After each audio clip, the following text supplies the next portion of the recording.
Good evening, my fellow friends, my fellow neighbors, and my fellow shining stars.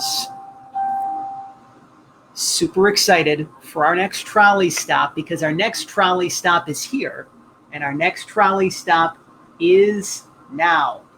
Welcome back to episode number 88. One of my favorite numbers. It's the double infinite number because it never ends. So welcome to episode number 88 of the Empowered Publicity Children's Book Spotlight Series. The next trolley stop is part of our Summer of Magic and Miracles here at Empowered Publicity. The next trolley stop of our back to school season here at Empowered Publicity. My name is Jonathan Masiulionis, the president here at Empowered Publicity. Thank you so much for spending some time with us wherever you are and wherever you may be. Shortly after 7 o'clock Eastern Time, Monday evening, August the 10th, for all of our friends and neighbors out on the East Coast, for all of our friends and neighbors and fellow shining stars out on the West Coast, especially in San Diego, California, shortly after 4 o'clock Pacific Time. And yes, a special note to all of our friends and neighbors and fellow shining stars out in the UK staying up late with us. It is now Tuesday morning officially out in the United Kingdom. So to everyone who is tuning in across the pond, we appreciate you spending some time with us, again, wherever you are and wherever you may be. Such a beautiful quote, if I may actually share to begin our time here together this evening and this week.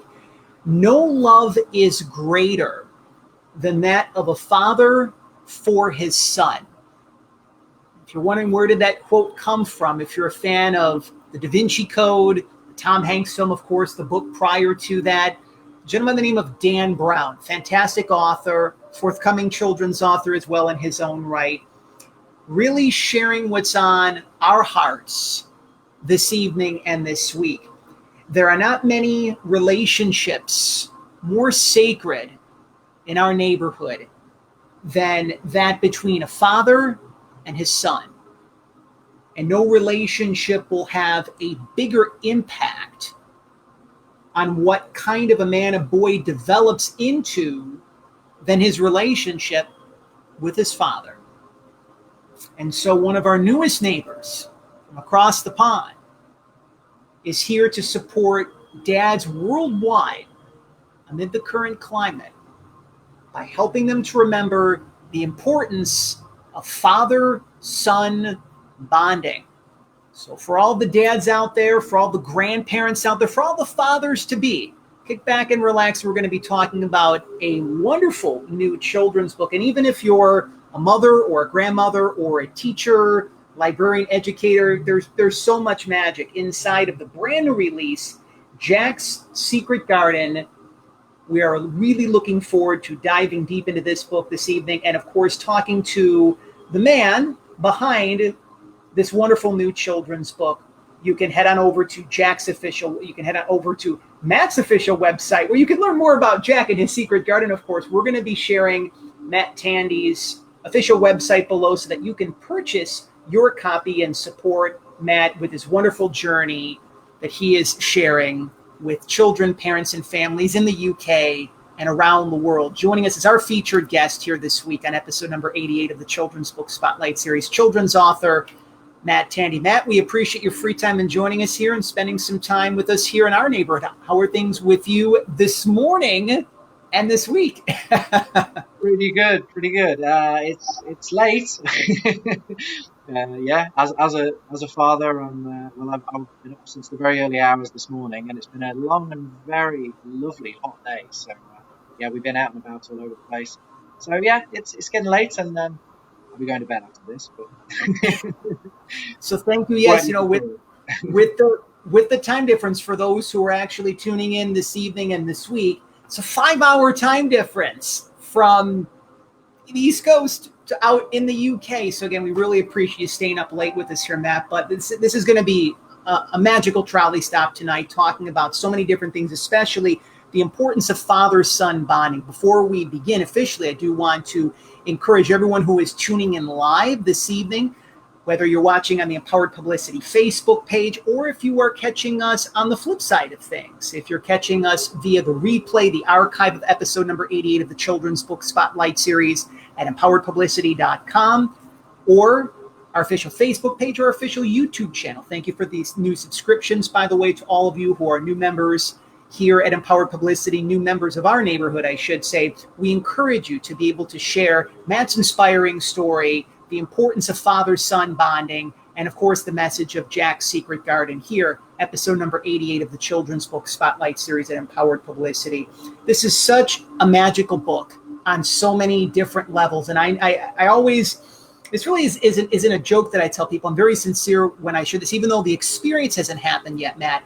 I feel that one of the main reasons why I came here this go-around, where I kind of incarnated here this go-around, was to become a great father. And that hasn't happened yet. But, you know, in our interactions we've had to this point, you're such a good father. You have genuine love for your family that's clearly evident and felt through Jack's Secret Garden. And it's suffice to say that you have definitely had some wonderful proofreaders and editors and just people to be able to bounce these wonderful ideas off of. Could you share with our listeners and viewers, our friends and neighbors who are learning about you and your work in Jack's Secret Garden for the first time, what inspired you to be able to become a children's author? And really, when was the seed planted that this message needed to take flight, that being, of course, Jack's Secret Garden? Yeah, well, the obvious answer is with the birth of my son. He is now coming close to 3 years old. So when he was born, he came 6 weeks premature and really just turned up out of nowhere. We were not expecting it. Kind of threw everything into a certain chaos, and it was madness. But he was the most wonderful thing from the beginning.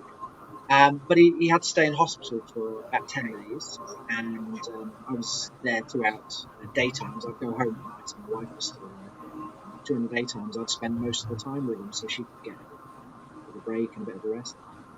So, what do you do with a child who's not even supposed to be there yet? I'm a musician, and I've been sort of singing, performing and stuff like that before. So I would sing to him. I would just make up things to tell him, just to let him know that I was there. The incubators, they have big holes on the side of them for things like nappy changing and procedures. You can put your hand in, hold his hand, and touch his, just let him know I was there. But the story started coming along, and I just wanted to tell him nice things. I wanted to tell him about sort of adventures that we could go on, and sort of crazy things that we could do, and good stuff that I did with my dad. But then built a bit more of a layer of imagination on it. So that was kind of the seed of it. And yeah, basically when he was able to come back home, I really didn't think too much more about it for I suppose probably about a year. It kind of happened one day where I live. We're sort of on the edge of the woods, and coming back into our house, if you're outside it, you kind of wouldn't see the gateway into our house. It's like sort of slightly hidden behind loads of ivy and stuff like that. And some friends came with their kids, and they said, "Wow, this is so cool! You guys have got a secret garden." And something just triggered there, and I kind of changed the whole idea of the story a little bit and started making it rhyme. So I decided to write it as a poetic book. As I said, I've been a musician for years, and I think I've honestly always struggled with songwriting. So I've almost kind of found the medium with which my rhyming and my poetic nature could fit in really, really nicely. So that was it. I had the people saying, "You guys have got a secret garden." I had this wonderful child who I was already sort of passing adventures on to and stuff like that. And yeah, came up with a story and just wanted to make it a real father-son, bond, something that in years to come he could look back on and be really excited about. To use it, I recorded an audio version of it as well myself, so I'm telling the story. I use it to settle up to sleep at night and stuff. He still seems quite happy with it. Not bored of it yet. So yeah, that's the basic idea of where it came from. The inspiration again from this, and you can literally feel it.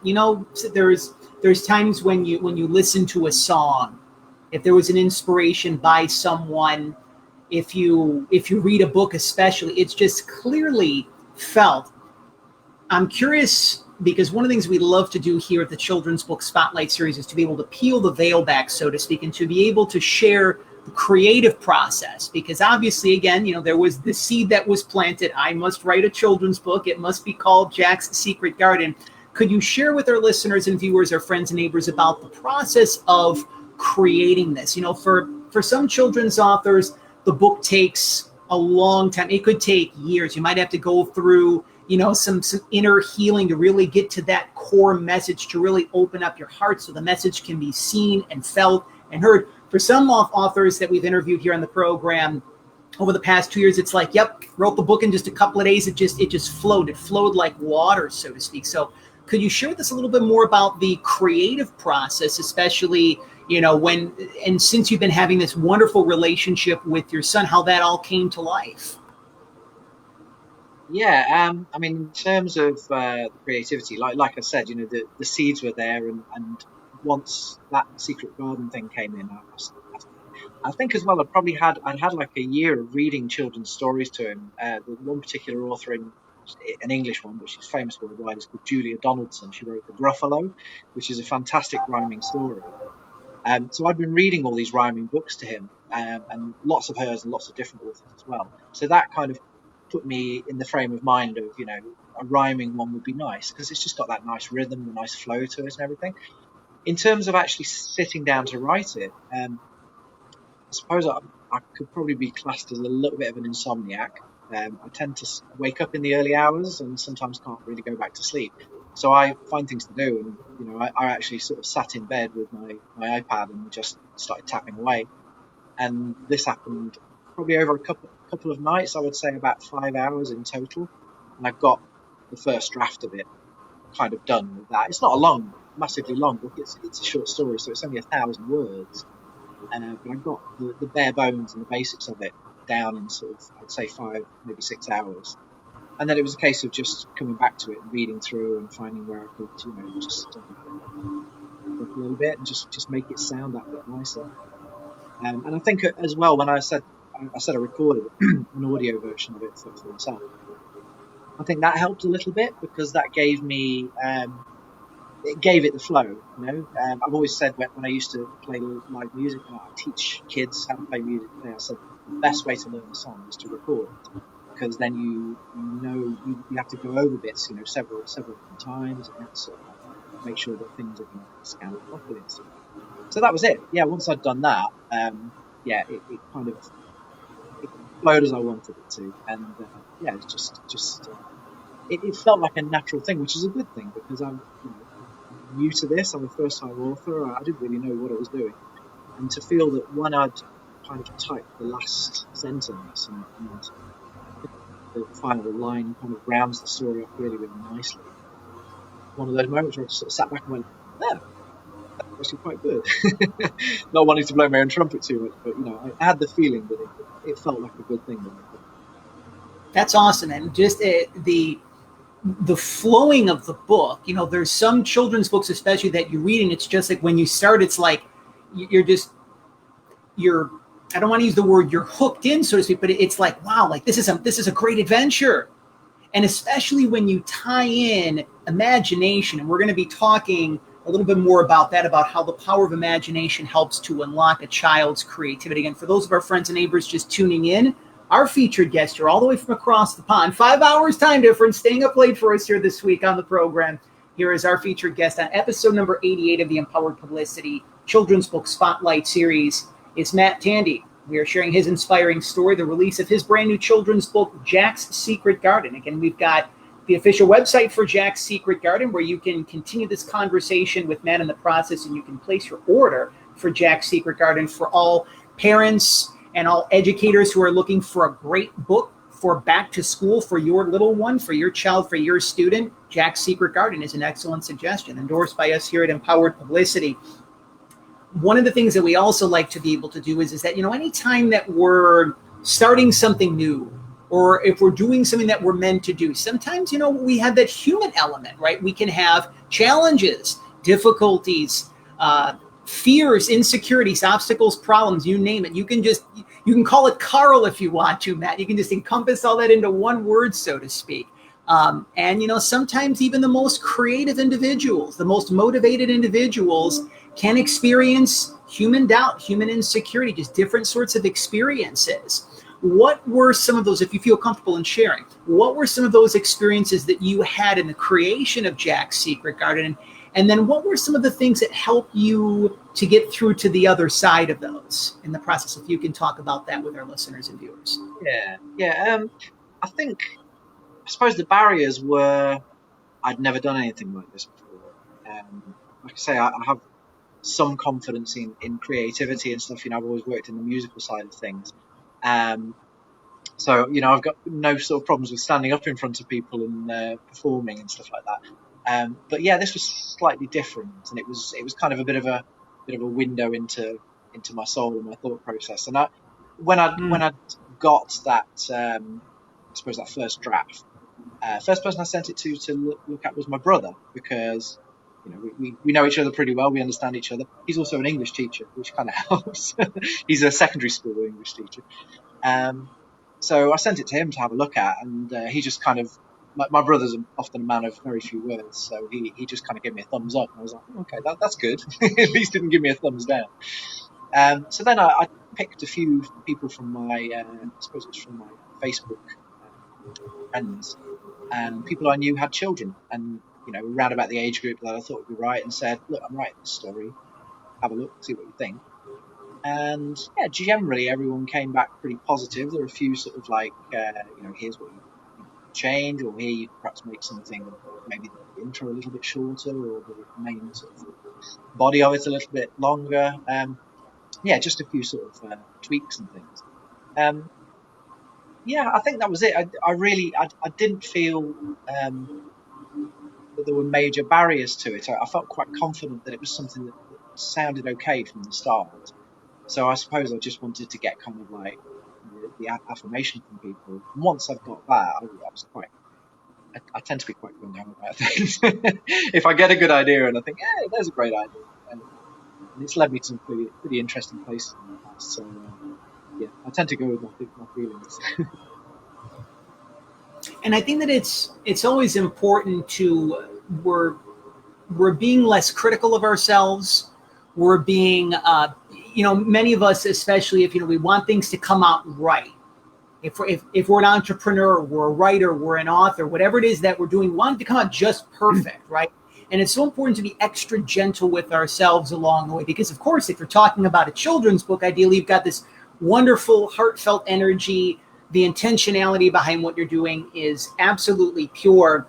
To talk about The Secret Garden, I really want to get into this because it's interesting. Like when I first opened up your book, the first thing that came to mind was Bruce Springsteen's song "Secret Garden" and Jerry Maguire, which is a little bit different because that's when Tom Cruise, who plays Jerry Maguire, and Renee Zellweger, they become closer, right? And there's the infamous scene where I think she says something along the lines of "Shut up, you had me at hello." Right. Yeah. So a little bit of a different energy, but this secret garden, it's this place where there's this magic and wonder, and you can have fun. And then you incorporate just bringing in a father and son element. I'm just really curious about, just talk to us about the message behind The Secret Garden, because I feel that especially in the world that we're living in as of right now, not to say that escapism is a way out for what's happening right now, but it's important to be able to suspend disbelief, right? To be able to acknowledge that these wondrous sorts of experiences can happen that defy human logic, that defy, human words, so to speak. So could you talk to us a little bit about the story itself, The Secret Garden? And when I ask you, Matt, what does The Secret Garden mean to you? Could you also expand upon that as well, too? Sure. Basically, I wanted a setting for, as I said, when he was a baby and he was in his incubator, I was trying to give him fun ideas of great things we could do. And I think leading up to his birth, I always had this idea of like, in a few months' time, these things I'm doing now, I'm going to have a little sidekick with me, and somebody to show all these things to for the first time. So what I kind of did with the story was I took things that we do or we did on a regular basis, and just amplified those and just made them that bit kind of more exciting and that bit more interesting. I don't want to give too much of the story away, but people will see on the back cover there's the character of Jack floating in a bubble, and that's just something simple. I was playing in the back garden, and we had one of these big sort of like rod kind of things that you wave and all the big bubbles come like that. And my son was chasing up and down the garden and going crazy and absolutely loving it, just chasing them around. So yeah, that was the part of that. And I mean, it's the book is the start of a series, so I've actually kind of written further ones now. The second one is being illustrated at the moment, and that's taken on some elements of just behind our house. We're using a lot of very local stuff here, but just behind our house we've got a children's play park, and it's got a skateboard sort of area, like skateboard ramps and stuff like that. So the second story is going to be about him being like a daredevil, basically, who kind of starts out on little ramps and stuff like that, and eventually kind of becomes evil Knievel. So for me, the idea of the secret garden was the setting, somewhere that just kind of whatever you wanted, whatever you felt like could happen, it happened, you know. Again, not wanting to give too much of the story away, but there are lines in there that sort of allude to that. They say, just trying to do it without giving too much away here. The last thing you did or thought about is a wish that can come true, and then they go into the secret garden, which is a world where everything kind of changes and gets amplified. You used a good word when you were asking the question, which was escapism, and I think I've kind of just got that in my soul. You know? I've in the past I've had adventures where I've gone and lived in different countries and worked in different countries and owned a business in Greece and things like that, and just kind of followed my instinct a little bit and just sort of gone, okay, then that world is out there. It's not quite what I'm doing now.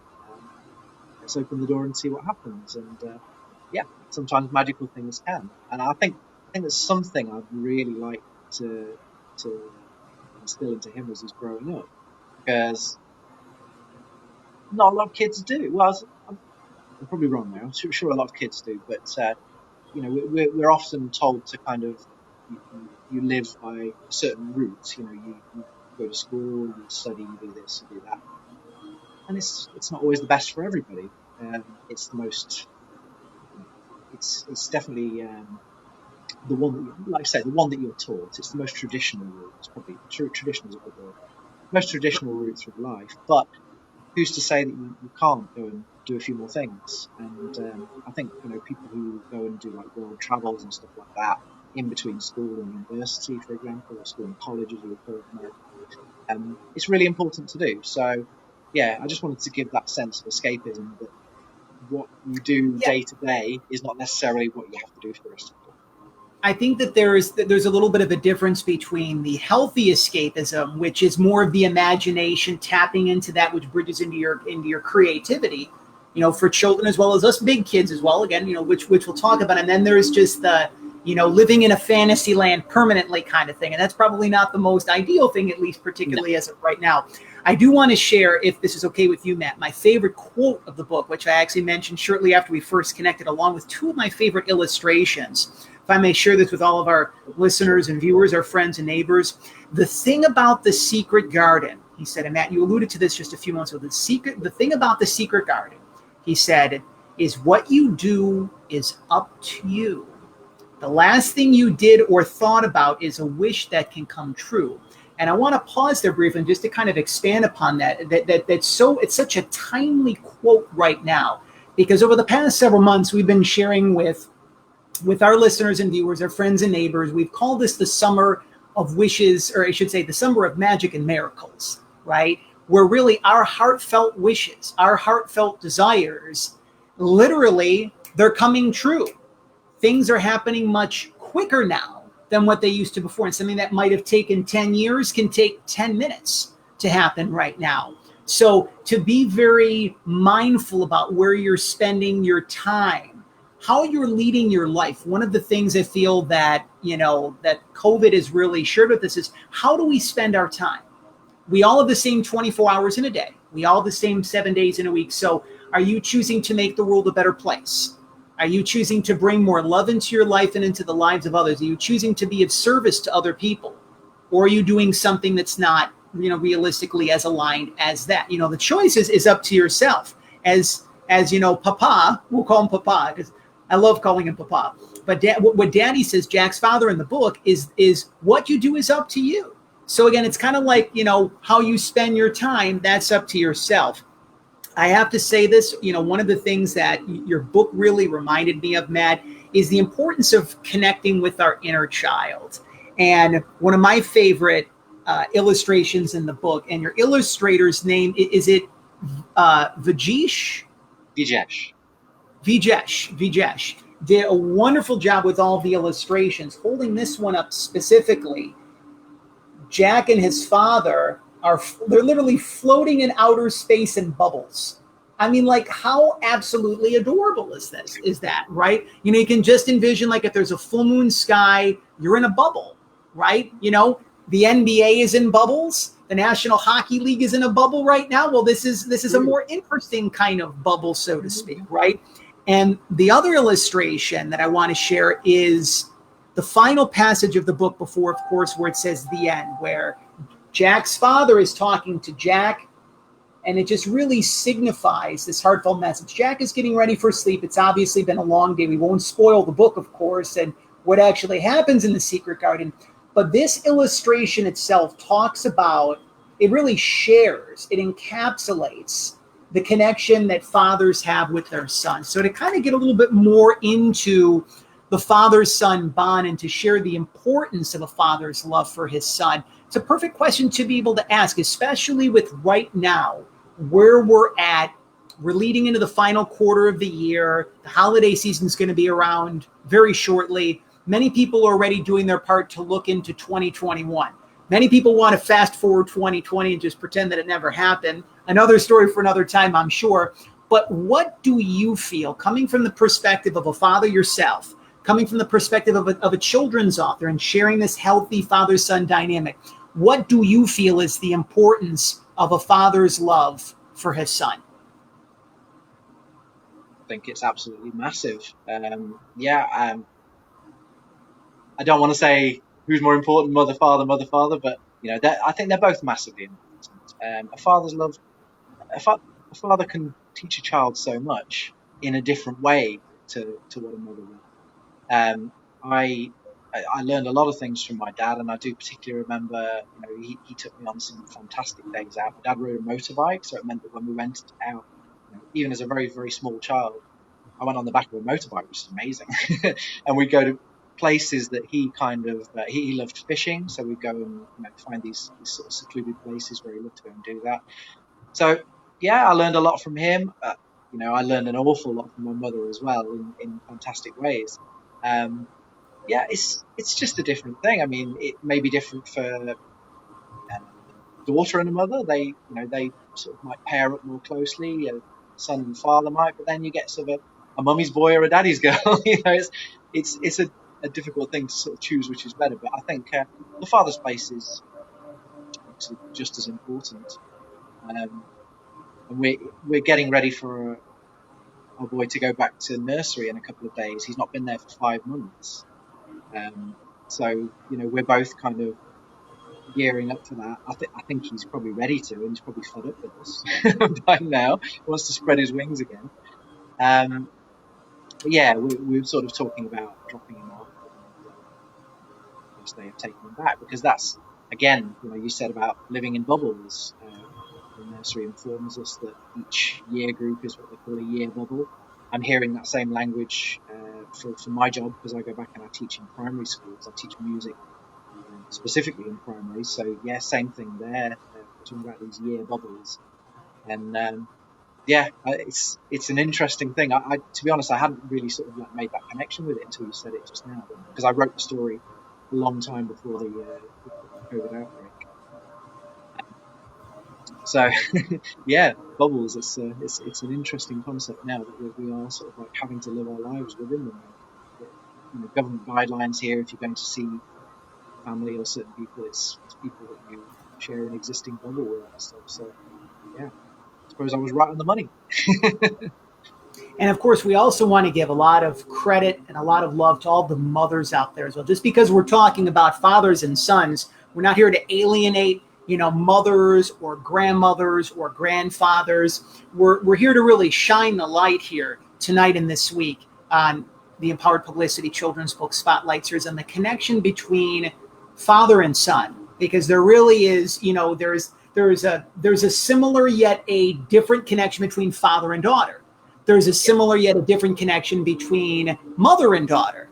Same thing with mother and son. They're all essential dynamics. And I'm sure over the course of the next several weeks and months, as we head into the 2-year anniversary of the Children's Book Spotlight Series and beyond, we'll probably touch upon all of those and then some. Again, for those of you who are tuning in, our featured guest here on the Empowered Publicity Children's Book Spotlight Series this week, the double infinite number 88, our newest neighbor, Matt Tandy, all the way from across the pond in the UK. His brand new release, Jack's Secret Garden, it is now available. You can head on over to his official website, which we have below in the comments, so that you can purchase your copy of Jack's Secret Garden. Support Jack, the wonderful work that he is doing for children, for parents, for families, for educators, not only in the UK, not only here in the States, but around the world. And if you head on over to Amazon.com as well, if Amazon is your portal of choice, feel free to leave a 5-star review for Matt, because that's just one of the many ways that you can support Matt, along with all of the other amazing children's authors that are really opening up their hearts now more than ever before to children all around the world. One of the things that we also love of many, we love a lot of things here at the Children's Book Spotlight Series, Matt.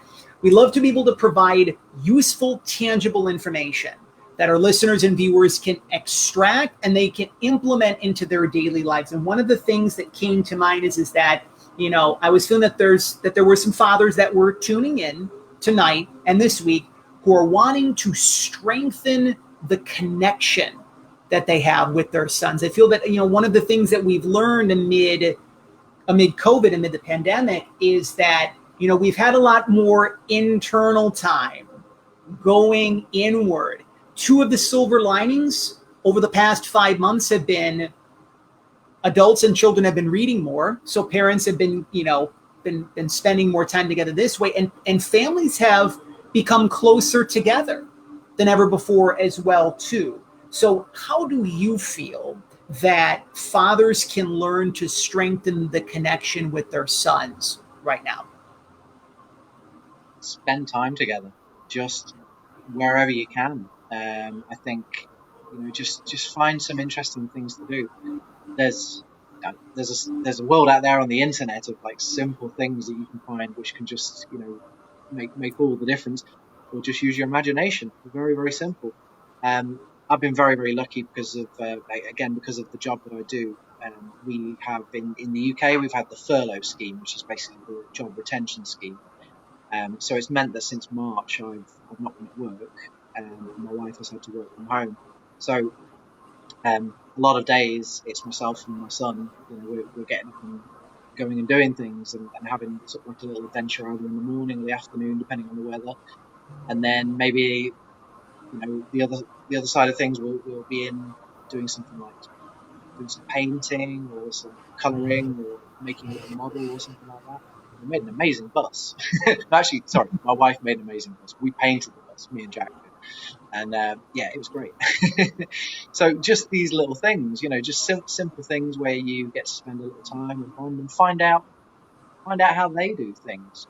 Because since he was born, so for nearly it was probably 2.5 years, I was at work.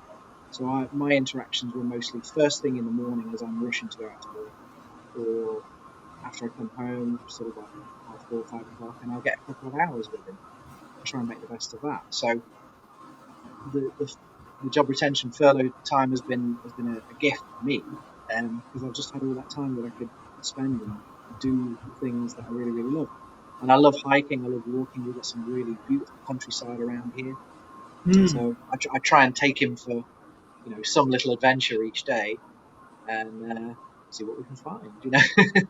Know some nice places to go to, and just show him some nice things. Learn a little bit about nature, which he's obsessed with anyway. So that's fantastic. if we could have found more wild animals, he'd have been absolutely in heaven. That's the thing. He sits watching like David Attenborough documentaries and stuff like that. It's just loves it. And I think that you touched upon it, and that is that, there's when your son or your daughter, it doesn't necessarily that we're not just limiting this specific part of our conversation to just fathers and sons, but if your child says, Dad, I'd like to do this, listen. Yeah. To take the time, it's very easy to scoff at your child and say, not now. And I'm just curious, like, to, you look back over time, even with our own lives growing up, and, let's say that there is a time that, that we asked, our mother or father or sister or whomever the family member was, right, to say, hey, I would like to do this. And that may have meant a lot at that particular point, and maybe subconsciously, mom, dad, sister, brother, whoever says, I don't have the time, or not right now. And I'm curious as to how, that could have created some form of pain or hurt or trauma, because, a lot of the stories that we believe growing up is, no one likes me, I'm not lovable. As Dr. Wayne Dyer refers to as the old Morse code, da da da da da da. No one loves me, da da da da da da. I am unlovable, da da da da da da. I'm a screw up, those sorts of things. So to just be able to spend that quality time, that doesn't cost anything right now. And, obviously, things have shifted a little bit. Certain people are being impacted by the past 5 months more than others.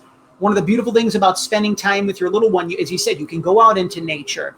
You can, listen to music. You can put on some records, and, we're going to be talking about your music work. I haven't forgotten about that in any way, shape, or form.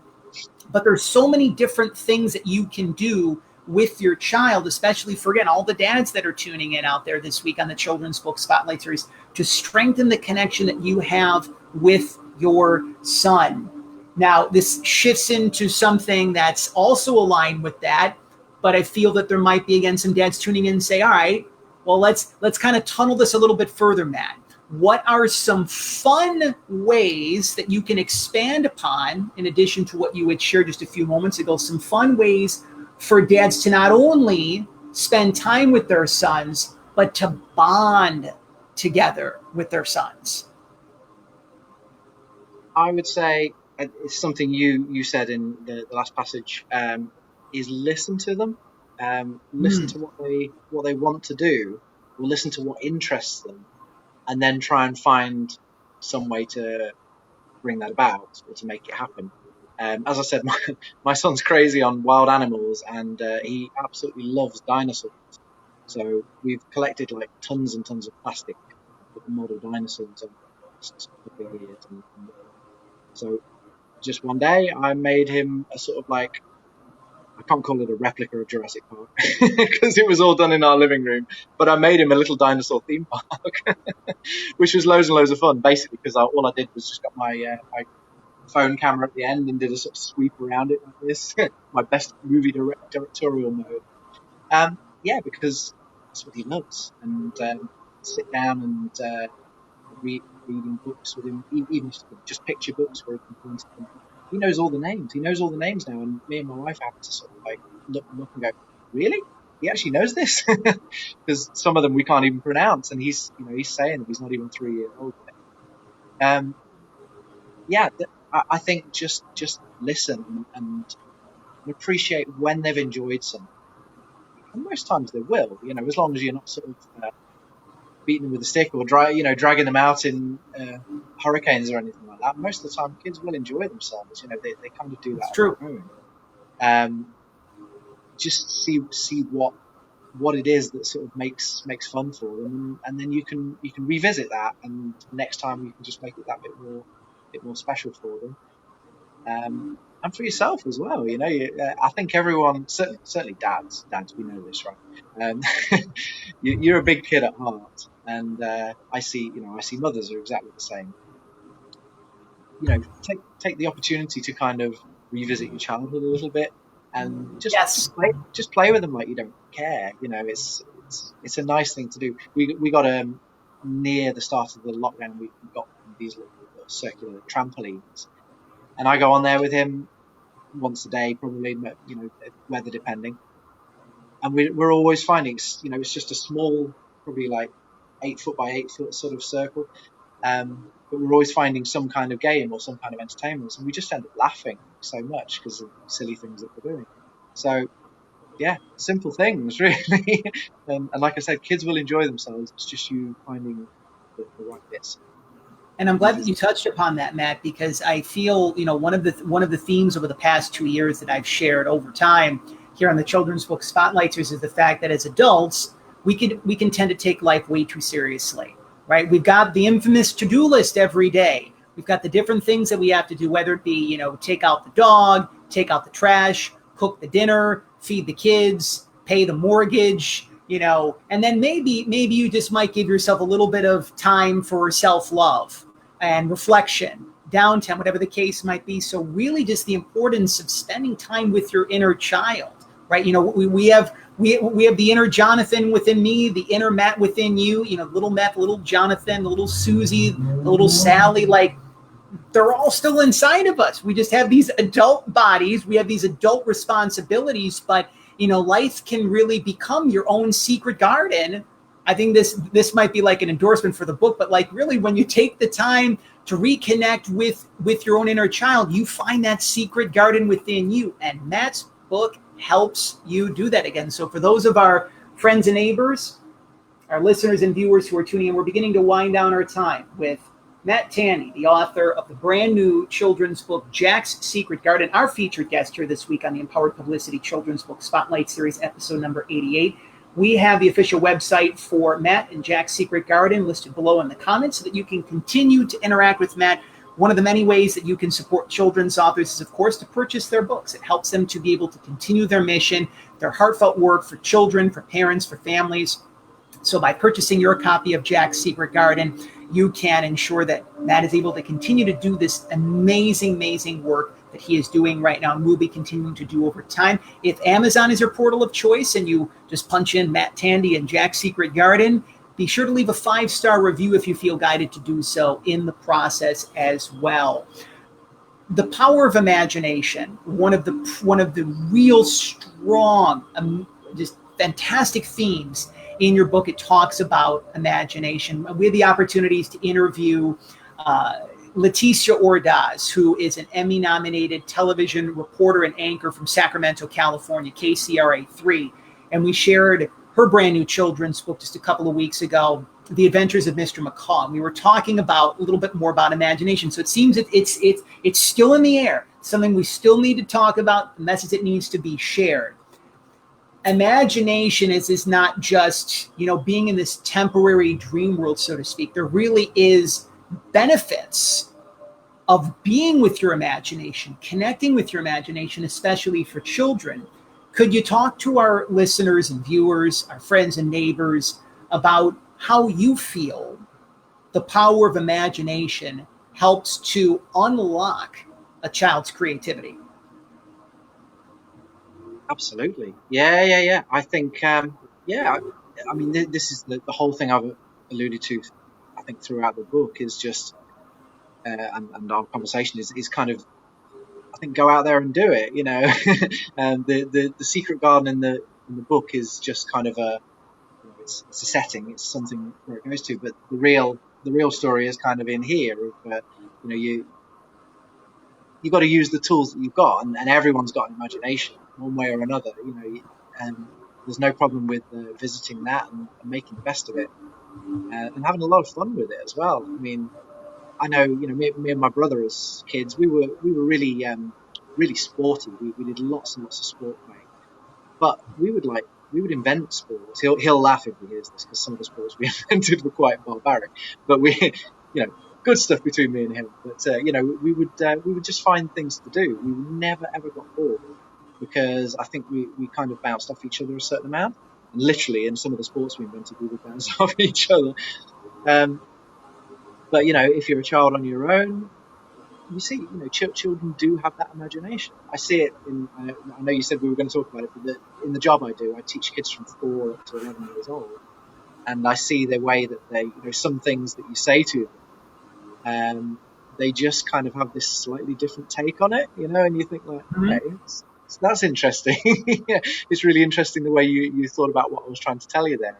Just the words in songs, they hear a lyric and they're kind of like, oh, okay, that's taken me that direction. Again, probably where I did when I was a kid. I know, because you can't always understand exactly what the words are, so you make up your own versions. You hear kids singing along, and they've got some amazing lyrical versions of popular songs. So if anyone that's listening is wondering, is there the real life version of Jack Black in the School of Rock? You are seeing him right now on This Week. Jack Black's UK doppelganger is children's author Matt Tandy, right? Just you're doing such amazing work, and there's one other specific thing that I wanted to be able to share. Taking a look at the beginning of your book, I'm actually going to share this right at the very beginning, and I quote: "When Jack was just a little boy, his daddy told him stories. They were all about a secret garden where dreams were never boring." So the resonance of the word dreams, right? We're in a very unique time. We're maybe one of the most important times in world history, in the collective consciousness, so to speak, right now.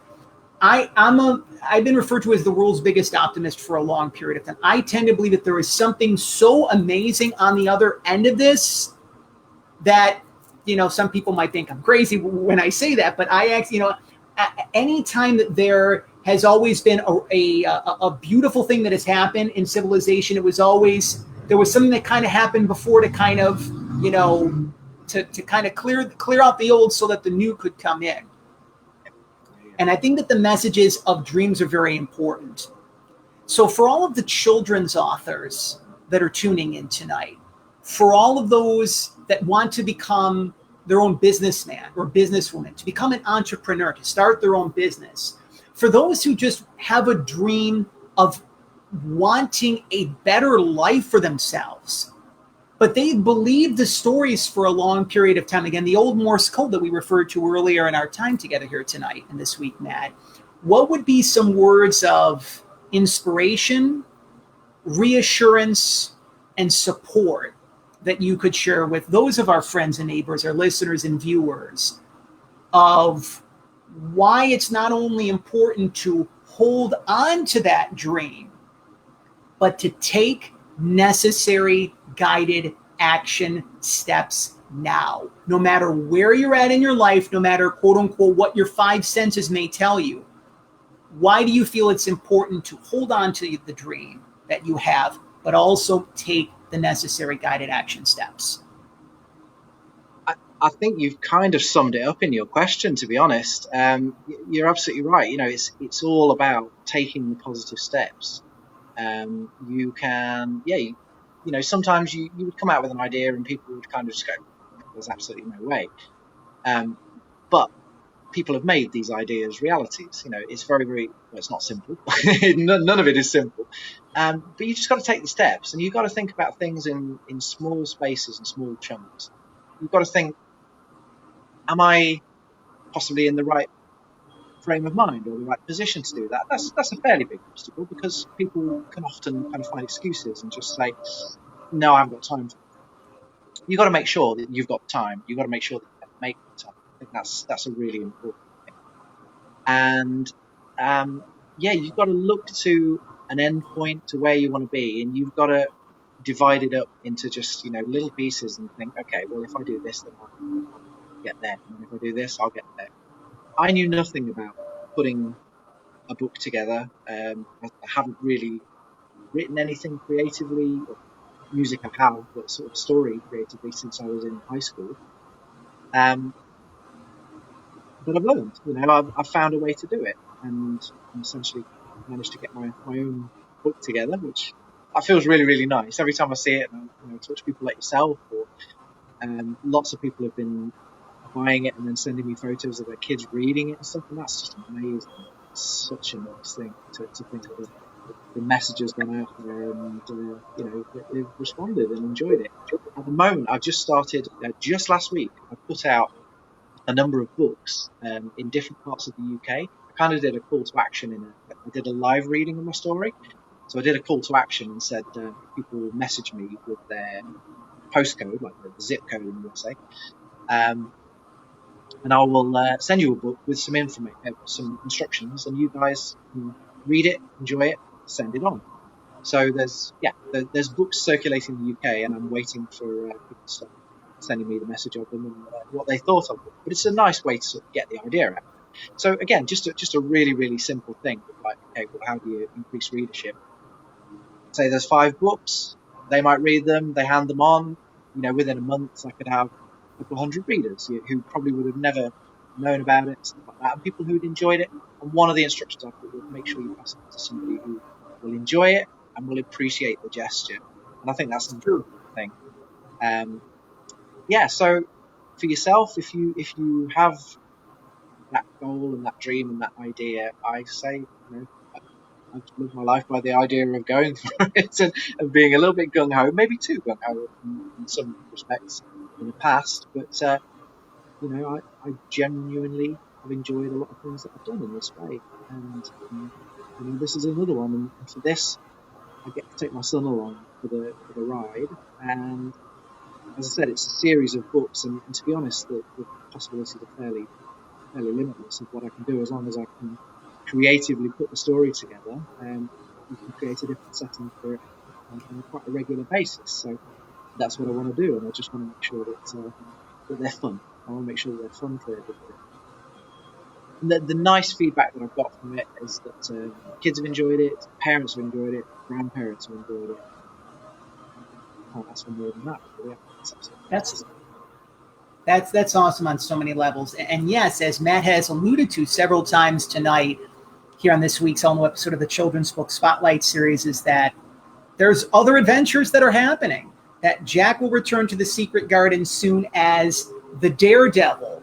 So you see on the last illustration of the last page of the book, the last illustration, you see Jack, it looks like he's dressed as a cowboy. He's dressed as a pirate, and he's dressed as a daredevil. So I'm not one to make assumptions, because they say for those who make assumptions, right? We like to keep things PG here as much as possible for the kids who are tuning in on the Children's Book Spotlight series. But is it safe to say that Jack will be experiencing at least 3 more adventures? It's a very, very strong possibility. I like that. 3 more adventures. That sounds fantastic, which actually leads me into one of our favorite segments that we like to say. The number 3, it's very interesting because one of the things that we love to do here at Empowered Publicity, and I feel that we all are blessed to be able to do, is to help one another in terms of bringing heart's desires, heart's wishes to pass, to come, to form, to shape.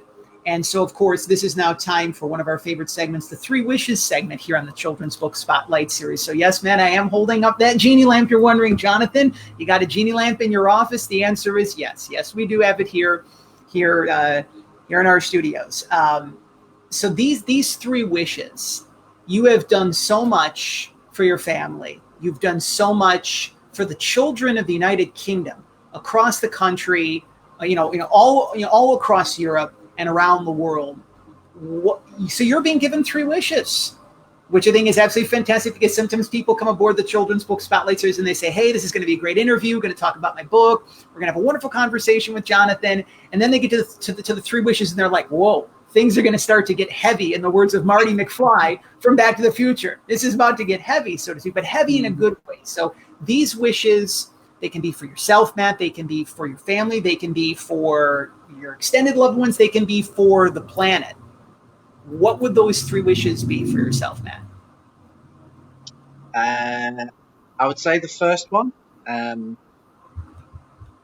would wish overall for a fairer society, more distribution of the good things, not the top sort of small percentage having 50% of everything. I think things should be shared out considerably more.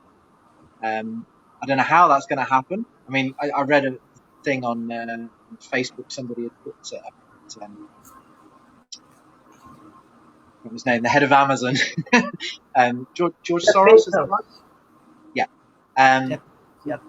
Yeah, and basically, sort of, if he were to spend this amount of money on solving sort of like the world's hunger problems and cure certain diseases, he would still have something like $150 billion left, kind of thing. And I got into a bit of a conversation on Facebook with some people I know, and I said, if you had that amount of money, why would you not want to do that? That's something I've always thought about. If you literally had sort of like limitless wealth, the first thing you could do is, save a lot of people's lives. And improve them for the better, I think, as much as anything. We'll see.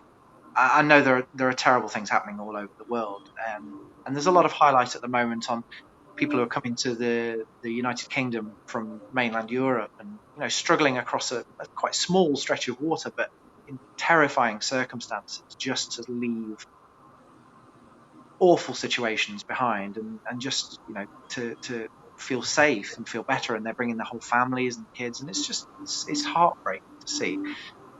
So yes, I think more of a spread of the world. I'm all about the Star Trek ideal, where basically we've kind of gone past where we are now, and we've ended up at a point where everything is fair and equal, and everyone just looks to improve themselves. So that's number one. I would say number two, very simple, my son to grow up very, very happy. It's a really important point, because I know that some kids aren't, for whatever reason. It could be family orientated, it could be financial, it could be just the way they're put together. There may not be necessarily happy children. So I would really like him and other kids as well to be growing up just happy, just enjoying what they've got to get up and look forward to each day. Okay, so number three. Well, I'm not really into fast cars or anything like that, so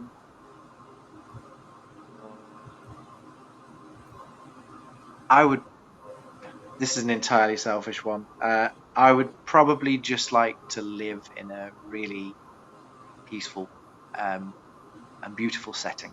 I think that's a simple thing. When they say, could you honestly live on a desert island or go and live in a cabin in the woods or something like that, then absolutely I could. I think that would be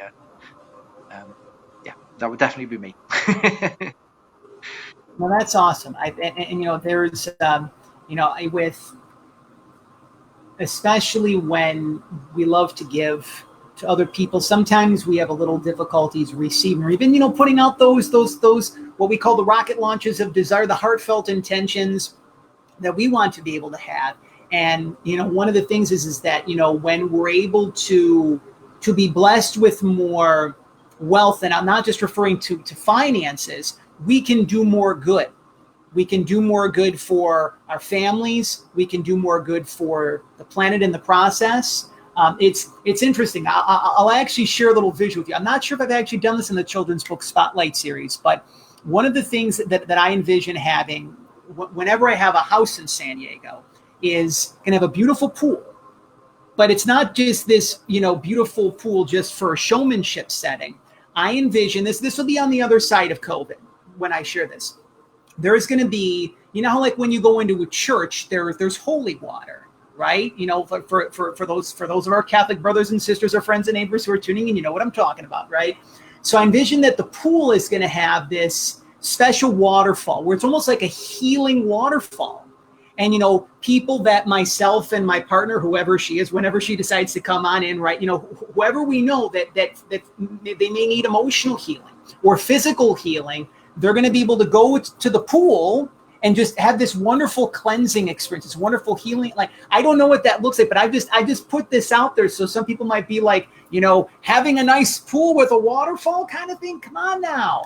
And it's just like, to be able to have that special section just for people who are in need. Because water, one of the things, I'll be honest, like when I took a look at the front cover of your book, even though it's got more green, I saw sky blue. So I automatically thought ocean blue, angel blue, sky blue. So it kind of like just that light blue oceanic color I really resonate with in the process.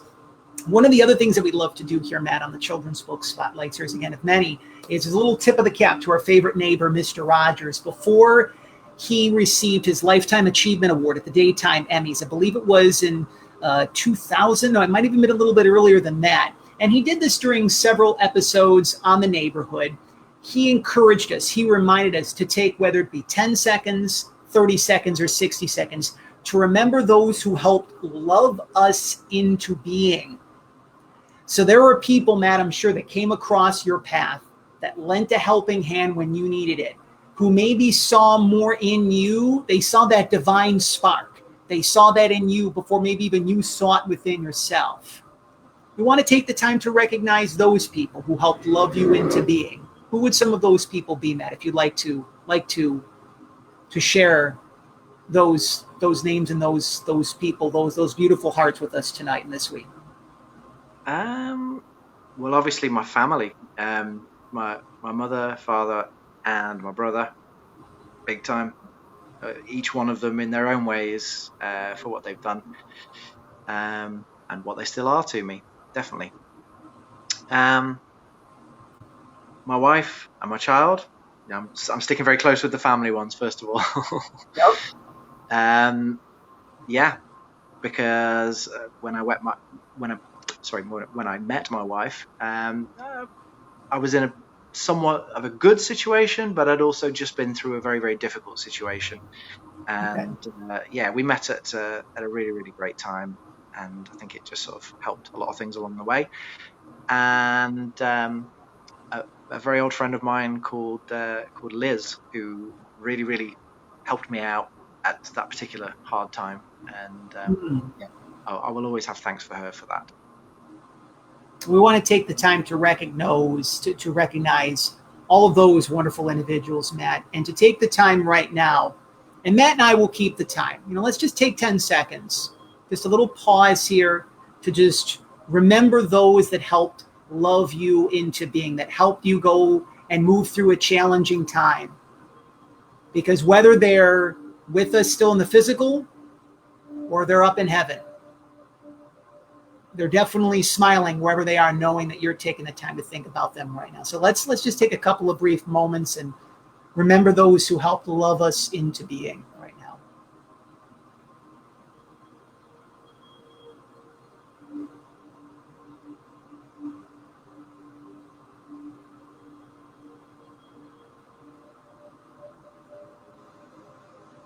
It's interesting, Matt, because, and I might get a little choked up talking about this, Thursday is actually the 7-year anniversary of my grandmother's passing. And, she's very much my guardian angel. She is one of the main sources of inspiration for the Children's Book Spotlight Series, the Storytime with Mr. Jonathan, everything that all of our friends and neighbors and our listeners and viewers, our supporters here at Empowered Publicity see daily and weekly. And, she helped love me into being when I was growing up. I remember, I'm not sure if Pringles, the snack Pringles, are very big in the United Kingdom, but it's this like potato chip or potato crisp sort of snack. So every time that I would go over to her house, she would have sour cream and onion Pringles. I loved those growing up. We've developed an even closer relationship since she's passed on. And I know that as I'm preparing my next steps for my forthcoming adventure out in San Diego, and the next steps in my mission for the children, not only of San Diego, but the world, I know that she's helping to love me into being even further.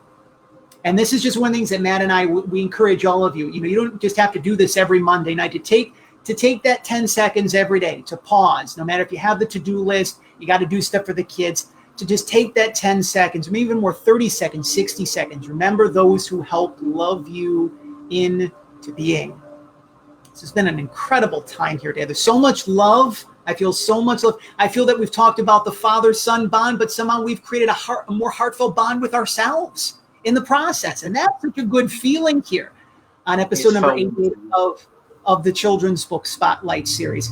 Before we officially conclude our time here together tonight, one of the many things that we also love to do here at the Children's Book Spotlight series is to celebrate birthdays. So there are many people in our neighborhood over the course of the next several days here at Empowered Publicity, some of our friends and our neighbors that we want to just briefly take the time to acknowledge that are celebrating their birthdays. One of our favorite neighbors is the mother of such an amazing children's author, Sophia Namazi, her mother, Jennifer Altamura, who's a wonderful doctor out in San Diego. She is celebrating her birthday this Tuesday. Such an amazing new mother out across the pond, I believe in Australia, if I'm not mistaken. She might even be in New Zealand, but she just gave birth, her and her partner, Magella Seeds. She is celebrating her birthday. One of the most gifted musicians out there on planet Earth, Michael Allen Harrison. Check out his work on YouTube. He is celebrating his birthday this Tuesday. One of our favorite neighbors here at Empowered Publicity, the creator of the Alley Cat series, award-winning and best-selling children's author, Allison Fody Burke. She is celebrating her birthday.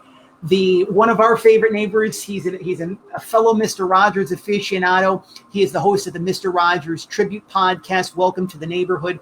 He's an amazing musician as well, too. Rick Lee James. He is celebrating his birthday. The creator of Kidioki, done amazing work for children all across the country and around the world. You can check out, I believe it's kidiokimedia.com. Brian Dwyer. He is celebrating his birthday. I'm going to see if we have any other birthdays here. I think that's actually it through Thursday. But to all of you who are celebrating your birthday, our friends and neighbors, or if it's a friend of yours or a neighbor of yours, a family member of yours who is celebrating this birthday, it's a little tip of the cap again to our favorite neighbor, Mr. Rogers. Happy birthday. Happy birthday, dear friends. We sing to you. Happy birthday, happy birthday, happy birthday to you. We thought we'd try to tell you how we love you on your birthday. We thought we'd try to sing and dance and play today. We wanted to surprise you on your birthday and say, we love you every day, not just today. Happy birthday, dear friends, we sing to you. Happy birthday, happy birthday, happy birthday to you. So to all of you who are celebrating a birthday, whether it be today over the course of the next several days through this Thursday, August the 13th. May this be the most blessed and magical and love-filled year of your life.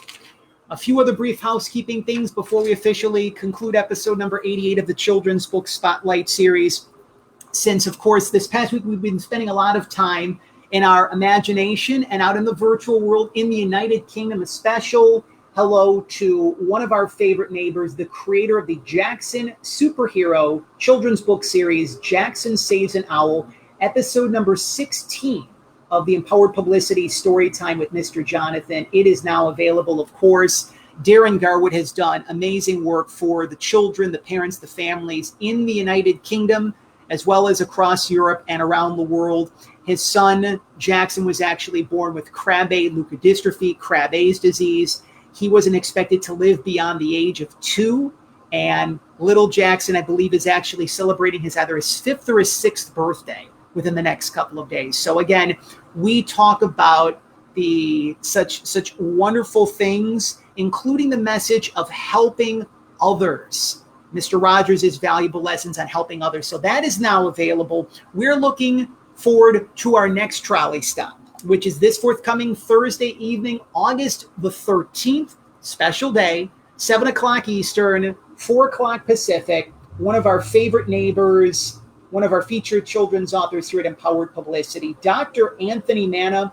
We will be sharing one of his best children's picture books, The Orphan, a Cinderella Story from Greece. So if you're familiar with the story of Cinderella and you've ever been to Greece, or if you want to go to Greece, it's a little bit of a unique twist in the process.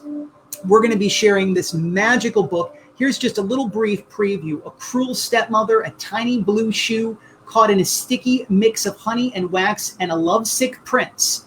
Here is a magical retelling of the beloved classic tale of Cinderella, Brought to life with luminous watercolor art, the Cinderella Story will transport you to a village in Greece and capture your heart and your imagination.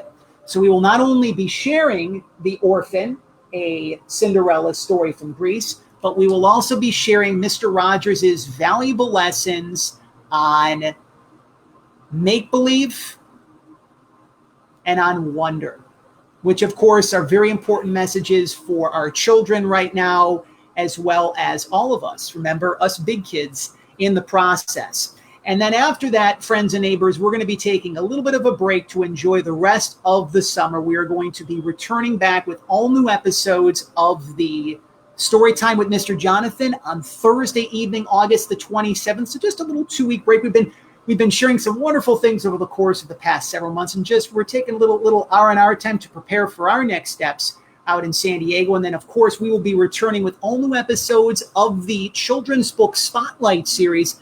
We'll be returning next with this very program on Monday evening, August the 31st.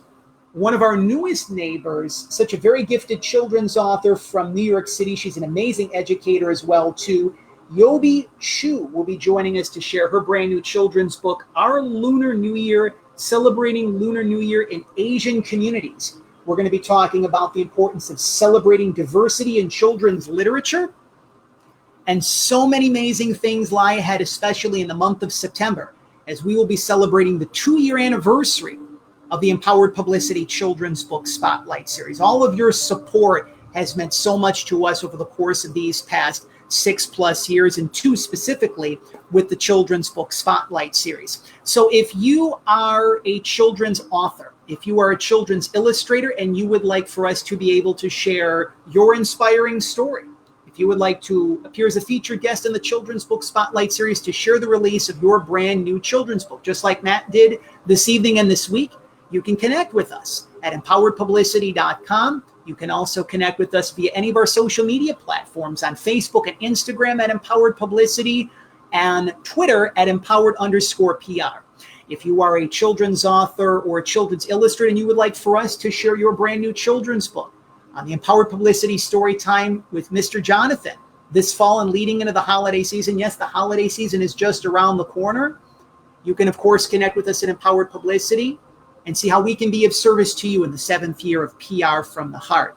If you would like to learn a little bit more about Empowered Publicity, to see how we can be of service to you, if you would like to facilitate your own virtual media tour, if you would like to facilitate your own book and media tour in a city of your choosing, if you would like more information on our media coaching and mentoring program, all of that information can be found at empoweredpublicity.com. We encourage you to schedule your own courtesy discovery call and see again how we can be of service to you in the process. Again, one final time, one of our favorite books that we've had the opportunities to enjoy this entire summer during the Summer of Magic and Miracles, Jack's Secret Garden. It is now available. You can head on over to Jack's official website via the comments link below. You can continue the interaction with him. If you're heading on over to Amazon.com to purchase your copy, feel free to leave a 5-star review, because that not only means the world to Matt, but of course it's one of the many wonderful ways that you can support Matt and all the children's authors all across the country and around the world. 2 final things to be able to mention. We are doing our part thanks to one of our newest neighbors, one of our favorite neighbors in Chicago, Illinois, Crystal Leon, who is the founder and operator of A Sailor's Wife, which is one of the most popular children's book blogs in the United States. We are doing our part to make a difference in the lives of the patients at Lurie Children's Hospital in Chicago, Illinois. You can support our special holiday fundraiser, which the link is in the comments section below as well too. Every dollar counts when it comes to the health and the happiness of our children. All donations, they're tax deductible, and they will be acknowledged by Lurie Children's Foundation. And on behalf of all of the patients, all the families at Lurie Children's Hospital, A Sailor's Wife, and everyone here at Empowered Publicity, we thank you for your generosity and for opening your hearts to our little neighbors in need in Chicago. It's something very special. It's near and dear to Crystal's heart, to my heart. We have a goal set of $2,500. I feel that we're going to shatter that and then some with all of your support in the process. If you want to make a positive impact, if you want to make a difference in the life of a child, especially one in Chicago, you have the opportunities to do that and to support this wonderful holiday fundraiser that we have.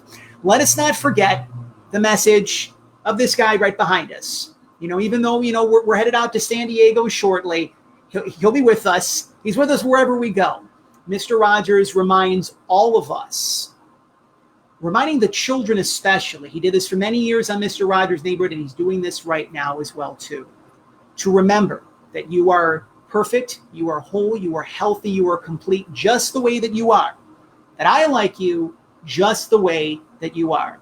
And of course, let us not forget our two favorite numbers here at Empowered Publicity and the Children's Book Spotlight Series. 143, somehow Mr. Rogers, for his entire natural adult life, weighed 143 pounds. Go figure. What's the secret for that, right? But Mr. Rogers, when he shared 143, it meant I love you. There's one letter in I, four letters in love, three letters in you. But thanks to Matt, it was very kind of us to burn the midnight oil and then some, so to speak, with us here tonight and this week. We'd like to share 243. And remember that there's two letters in love, four letters in two letters in we, four letters in love, and three letters in you. 243 means that we love you. This has been such a fantastic trolley stop, such a magical experience. So especially for all the dads out there, for all of the fathers to be, you now have the opportunity to have that heartfelt connection, that stronger connection with yourself, and even more so with your son. Man, I'm super excited to hear all the feedback from the dads all across the country, here in the U.S., all across the pond in the U.K., thanks to the wonderful work that you are doing and sharing this message of Jack's Secret Garden. So, of course, we've got to hop back aboard the trolley. They travel by beams of light. We look forward to connecting with all of you this forthcoming Thursday for episode number 17 of the Storytime with Mr. Jonathan, as we'll be sharing the Dr. Anthony Mena's The Orphan, a Cinderella Story from Greece. And then we'll be returning back to conclude the Summer of Magic and Miracles on Thursday evening, August the 27th. So to all of you, thank you for your support here at Empowered Publicity. Thank you for all of your support of children's authors and illustrators across the country and around the world who are doing their part to open up the hearts and minds of children to help nurture and nourish them at this particular point in time. But above all else, thank you for helping to walk home the children of the world. So this has been episode number 88 of the Empowered Publicity Children's Book Spotlight Series from Matt Tandy. I'm Jonathan Masiulionis. Look forward to seeing all of you once again very soon. Thanks for spending some time with us here in our neighborhood this evening and this week. If this message has brought hope, healing, love into your heart or the heart of your little one, or if you feel that this message needs to be shared with someone in need, we encourage you to share episode number 88 of the Children's Book Spotlight Series and the message of Jack's Secret Garden on Facebook or your favorite social media platform of choice. We'll talk to all of you once again very soon, my fellow friends, fellow neighbors, and my fellow shining stars. Thank you once again for what you are doing for the children. Thank you for helping to walk them home. Take care.